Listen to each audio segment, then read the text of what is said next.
Is it the type for you? All right, here you go. Thank you. I saw my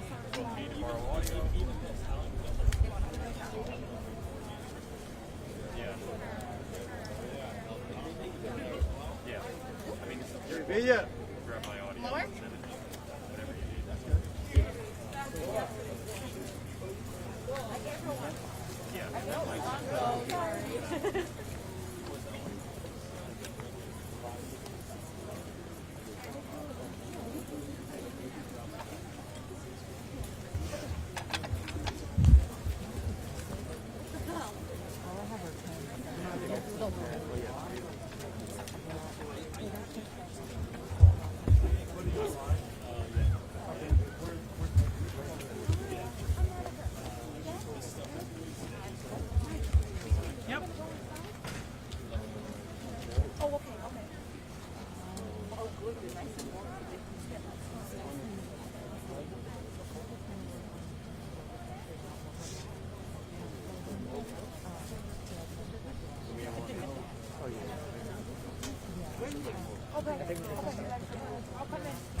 Good morning, everyone. I'm Congressman Richie Torres. I represent the South Bronx, which includes Twin Parks Northwest. And I'm joined by the Borough President of the Bronx, Vanessa Gibson, Council members Oswald, Feliz, and Verena Sanchez, and also part of our coalition is Assemblymember Udoka Tapia.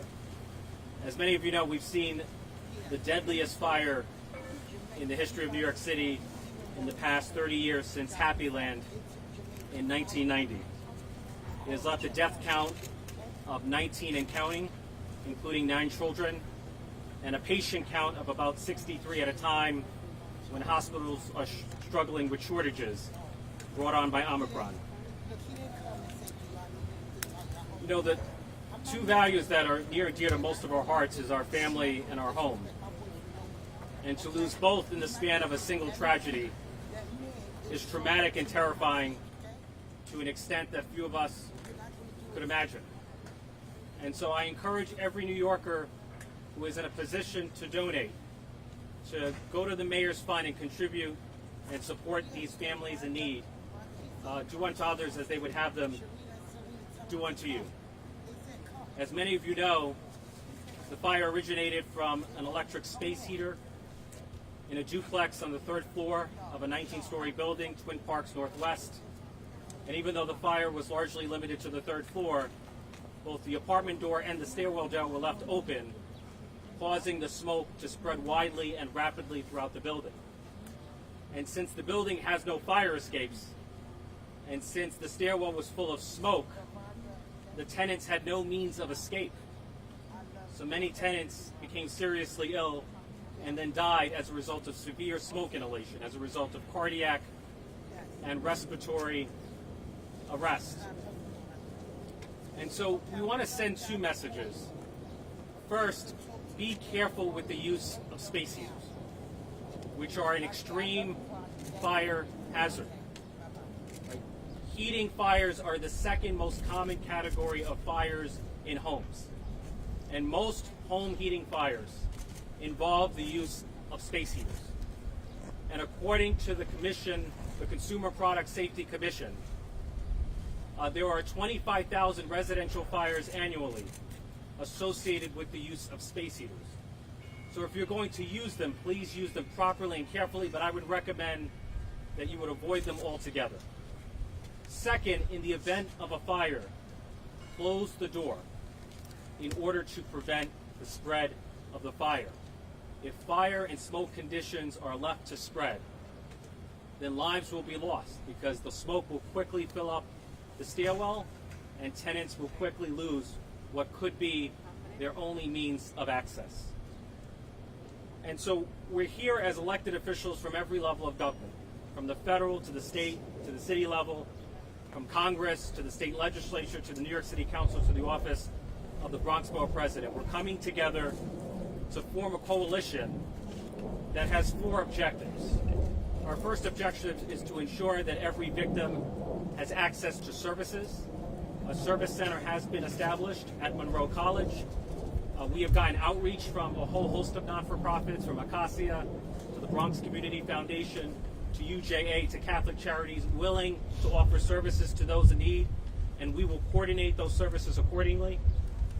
Our second objective is to ensure that those who have been displaced in the short term have the ability to return to their homes as swiftly and as safely as possible if they so choose. It is worth noting that the property owner arranged for all of the short-term displaced to have hotel rooms here in the Bronx. 140 hotel rooms were made available to the displaced here in the Bronx.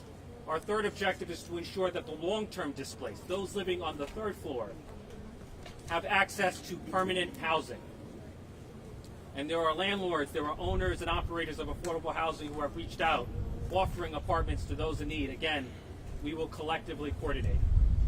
Our final and most important objective is to pass legislation. We're convening a federal, state, and city task force on fire safety that will examine what policies could be put in place at every level of government to improve fire safety in our homes, not only in the Bronx, but in the city, in the state, and in the country. We're going to examine issues relating to the manufacturing of space heaters, the use of space heaters in residential homes, sprinkler systems, self-closing doors, fire and smoke alarm systems.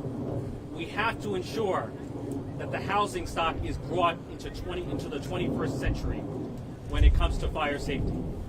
The Bronx is no stranger to deadly fires. The 4 deadliest fires in New York City in the past 30 years have all been in the Bronx. From Happy Land in 1990, which had 87 fatalities, to Woody Crest in 2007, which had 10 fatalities, to Belmont in 2017, which had 13 fatalities, which I lived through, to Twin Parks Northwest in 2022, which has 19 fatalities and counting. We have to ensure that the lessons learned from past and present tragedy become laws that prevent future tragedy, and that is the mission of our coalition. So without further ado, I want to introduce the Bronx Borough President, Vanessa Gibson. Good morning, and I want to thank Congressman Richie Torres for convening all of the elected officials. I am Vanessa L. Gibson, the newly elected Bronx Borough President. It is my first week on the job, and I am so devastated at this horrific 5-alarm fire that we faced here in the Bronx in the Fordham community on yesterday. I want to join my elected officials in saluting the incredible efforts of our first responders. Over 200 plus firefighters responded within minutes to this 5-alarm fire, and we saw images of them helping residents and children escape this horrific fire. We also want to recognize the NYPD and Office of Emergency Management and all of the residents of Twin Parks that came together to support their neighbors. 19 fatalities, 10 of which are adults and 9 babies, the youngest being a 3-year-old baby. Our hearts go out to these families. Our hearts mourn the loss of our beloved children and their family members. And there are several dozen residents right now in area hospitals that are in serious and critical condition. And we are offering our prayers of healing and strength to all of those residents that are fighting for their lives.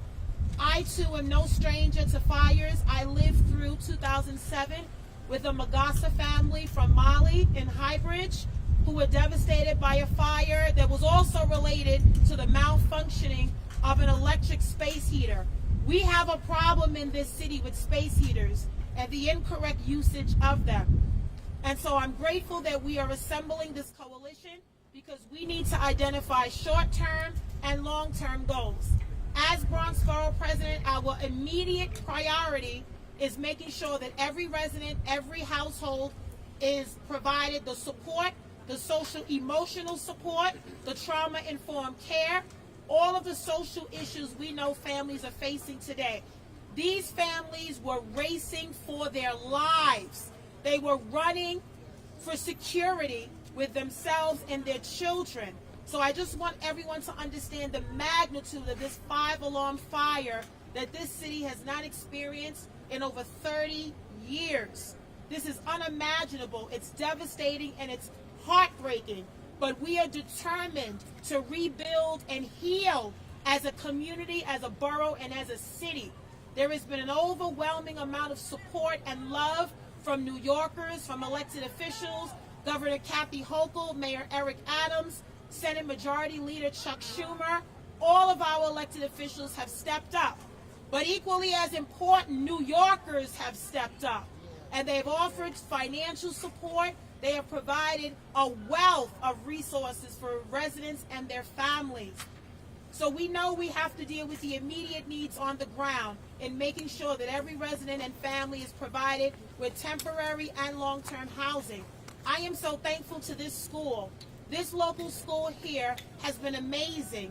We left at 1 a.m. this morning after the last client was given hotel accommodations, and the school stayed open until 3 a.m.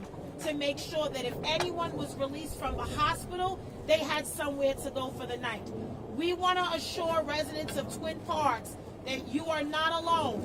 We are here with you every step of the way for you and your children. We also want to emphasize, because this is a building of working class residents, of immigrant residents, predominantly from West Africa, from Gambia. We want to let residents know that your status does not matter.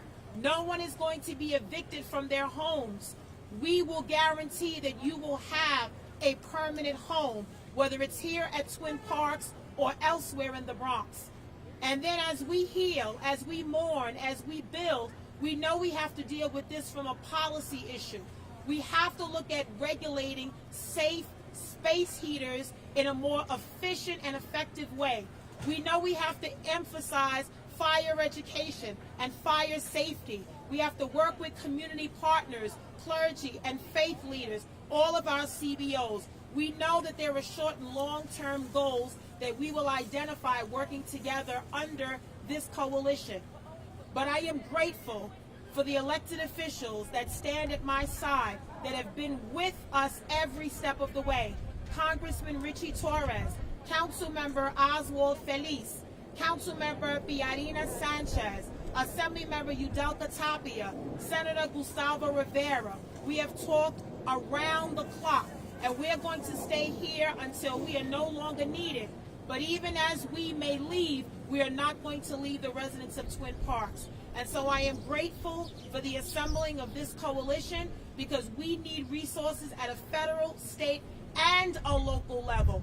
Because we know that the fires we have faced, there are underlying issues that we are facing every day with fire alarms and sprinkler systems and exits and heat and hot water and basic necessities that every resident and tenant of New York City should be afforded. And so I am thankful, and I look forward to working with my partners in government.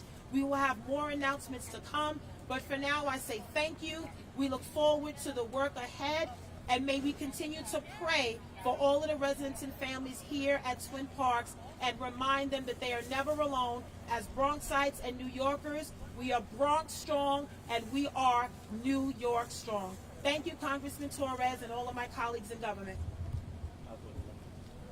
And now let me introduce our two council members that represent this area here in Fordham. We are grateful they have been with us around the clock. I want to introduce District 15 Councilmember Oswald Feliz. Thank you so much. Thank you all for being here today. I'm Councilmember Oswald Feliz. For the families that were affected by the fire yesterday, one message. We're going to be with you every single step of the way to make sure you receive everything you need, and we're going to make sure that no family is left behind. For the over 200 firefighters that responded, we watched them risk their own lives to save the lives of 4-year-olds. We're thankful, we're grateful, and we're so honored and privileged to have you on our side. Now, I'll say what we all know. The Bronx has a lot of challenges. Fire is one of them. Some of the worst fires in our city have been right here in the Bronx, not too far from here, by the way. As Congressman Torres summarized, in Belmont, approximately 13 lives lost. In Woody Crest, approximately 10 lives lost.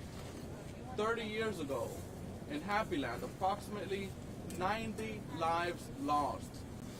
And now yesterday, 19 lives lost. We need to take away from this. We need to see what went wrong. We need to learn our lessons, and we need to see how we can move forward to make sure this never happens again. And for that reason, I'm honored and privileged to be working with all of my colleagues to create a task force, a fire safety task force, to make sure that we never ever have a similar case again. So thank you, Congressman Torres, Borough President Vanessa Gibson, Karina Sanchez, Council Member, and all of my colleagues who are part of this task force. We're going to be working around the clock to make sure that we could see what lessons we can learn from this, whether it's lessons regarding space heaters, whether it's lessons regarding self-closing doors, which is already legally required in the city of New York. And we're going to see what we can do at the city level, state level, and at the federal level to make sure this doesn't happen again.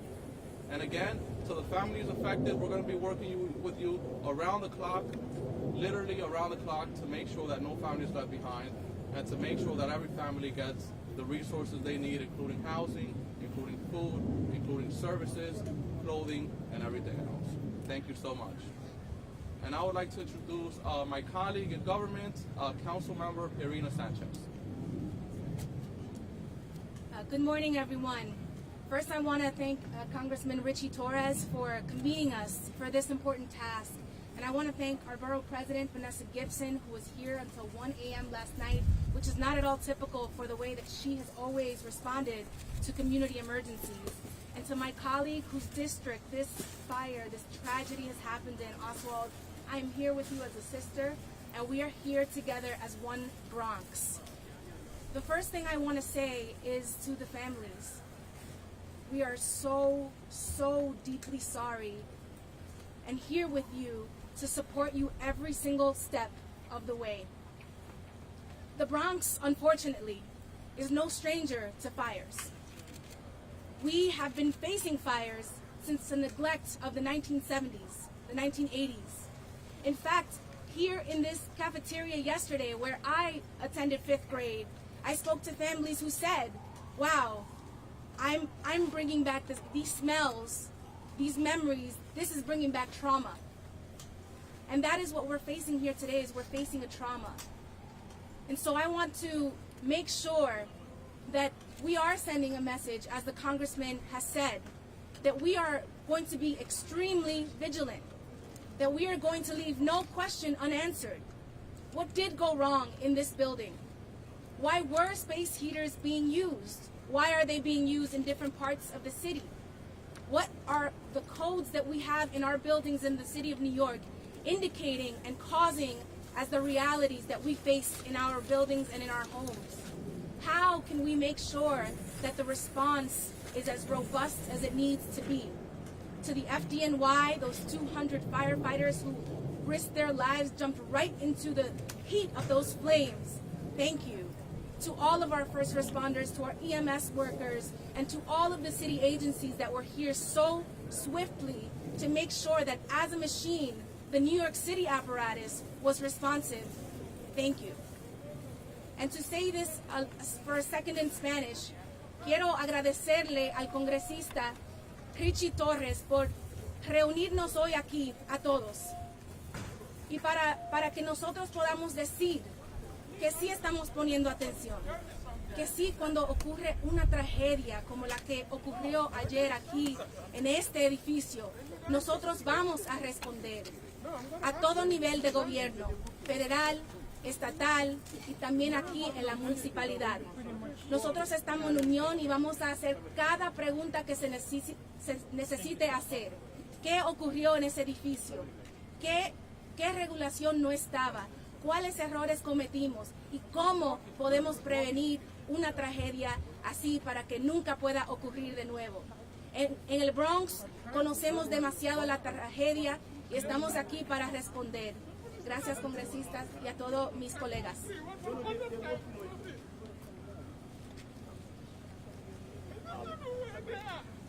Thank you. So I've been asked just to summarize briefly. I think ABC and NBC arrived. First, I want to note that Twin Parks Northwest is both project-based Section 8, which is federal, and a state Mitchell-Lama.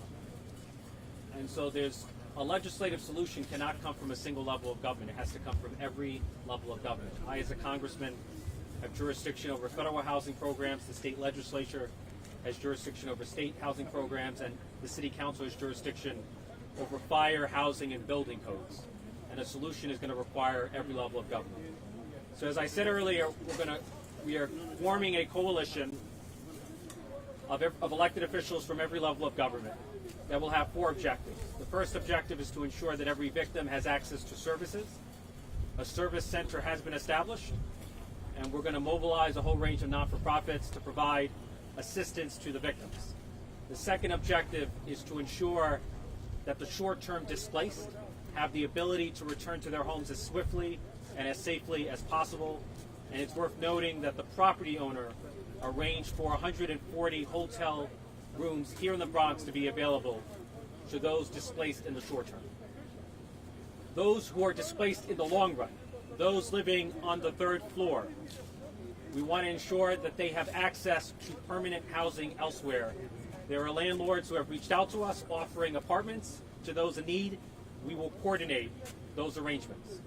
And then finally, our final and most important objective is to establish a federal, state, and city legislative task force to examine what policies can be implemented to improve fire safety in our homes. We're going to examine issues relating to the manufacturing of space heaters, the use of space heaters in residential homes, fire and smoke alarms, sprinklers, self-closing doors, and fire safety in general. And the purpose of the task force is to come here within a few days or a few weeks with actual recommendations that we can introduce as law.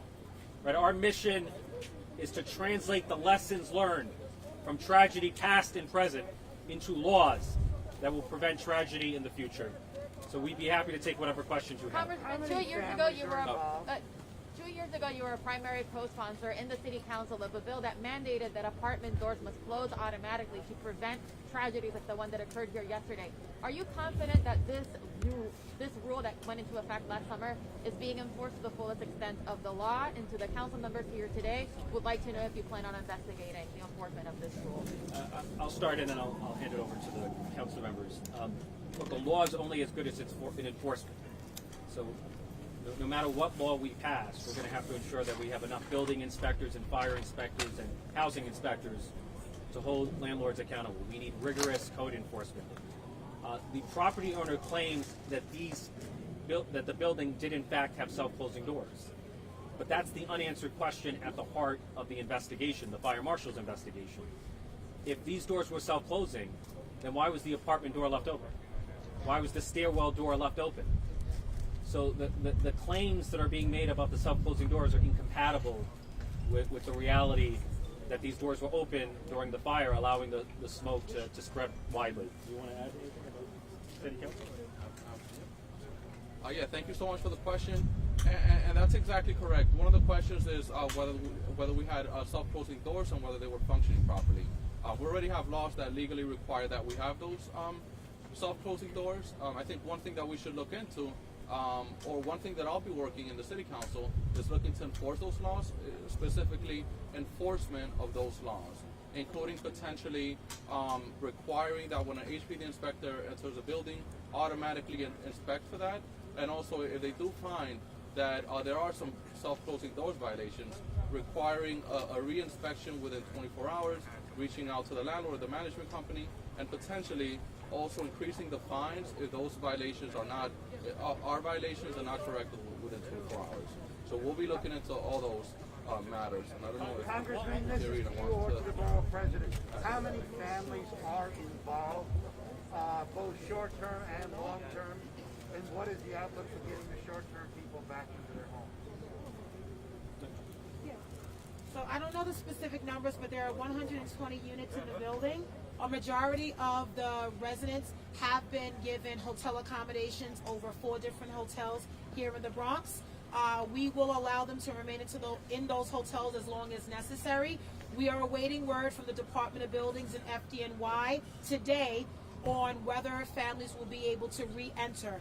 We fully believe and are very optimistic that a majority of residents whose apartments are not damaged will be able to re-enter, predominantly the higher floors above third. Re-enter today. Yes, later on this afternoon. We're waiting word. We had a meeting this morning with the interagencies, and we're getting briefed throughout the day. For the third floor, which is the most impacted and the most damaged, those apartments obviously have severe damage and are not habitable. So we will be working with those units and those families on permanently relocating them or temporarily if they choose to come back. We want to be very clear that we're not forcing anyone out of Twin Parks. If they want to relocate permanently, we will accommodate that. But for those that want to return, we will allow them that opportunity. And we're working with management and landlord, and there are other buildings in this portfolio throughout the Bronx that the residents will have access to. There are reports that the Section 8 vouchers that the residents... Sorry, go ahead. And I just want to be clear that we as elected officials are going to guarantee that those who have been displaced in the long run will have permanent housing elsewhere. That is a guarantee that we're making publicly at the moment.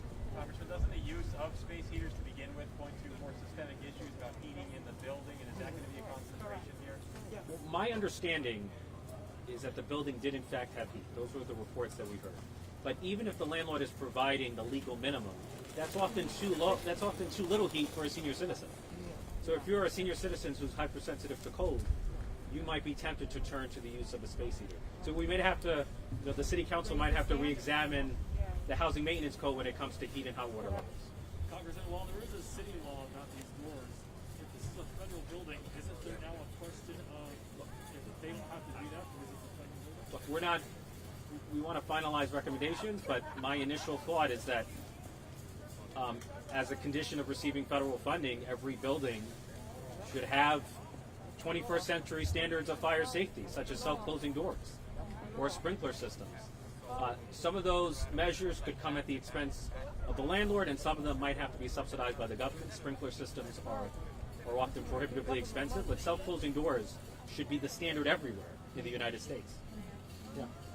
And just to add to that, this building was built in 1973, which means that they were grandfathered in, and they don't have the requirement of having a sprinkler system.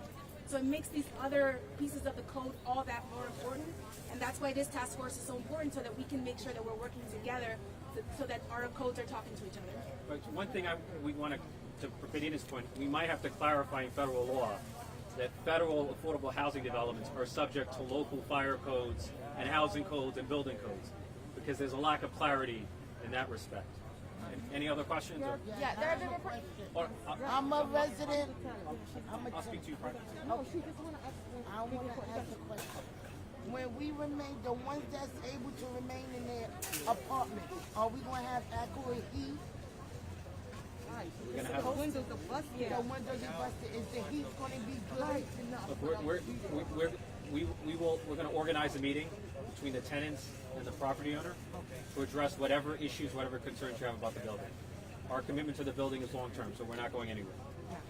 There were reports that... I just want to... Yep, sir. Are you a press or...